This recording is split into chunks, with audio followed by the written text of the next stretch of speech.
এটা মানে আজকে অর্থাৎ আজকে মনে হয় 20 তারিখ নেই 21 তারিখ, যাই হোক 20-21-1-2025 সকাল 10টার ভিউ। সকাল 10টার সময় এখনো পর্যন্ত দূরের লোক দেখা যাচ্ছে না। এই হলো আমাদের গ্রামের ভিউ। গ্রামের পরিবেশ মানেই সুন্দরে ভরা।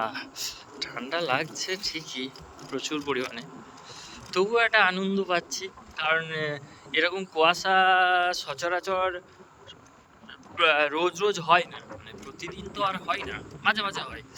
এবছরে মনে হয় এটাই ফার্স্ট হলো। তো দেখাই যাক আজকের কুয়াশা ভিউ। ঠান্ডাতে সবাই বুঝতেই পারছো, হেলমেট টুপি, পুলিশে ভয়ে না পড়ুক, ঠান্ডার ভয়ে পড়তে হয়। এটা ঢুকে গেলাম একটা আলাদা গ্রাম। এই গ্রামের নাম হলো তারাপুর। ওখানে বলতে পারলাম না কারণ লোকগুলো তাকাচ্ছিল, লজ্জা লাগে একটু আধটু হলেও। এইটাই হলো তারাপুর, গ্রামের ভিউ। এগুলো গ্রামের ভিউ। গ্রাম মানেই সৌন্দর্যে ভরা, বারবার বলবো। গ্রামের পরিবেশ মানে আনন্দের ঠেলা। Bye bye.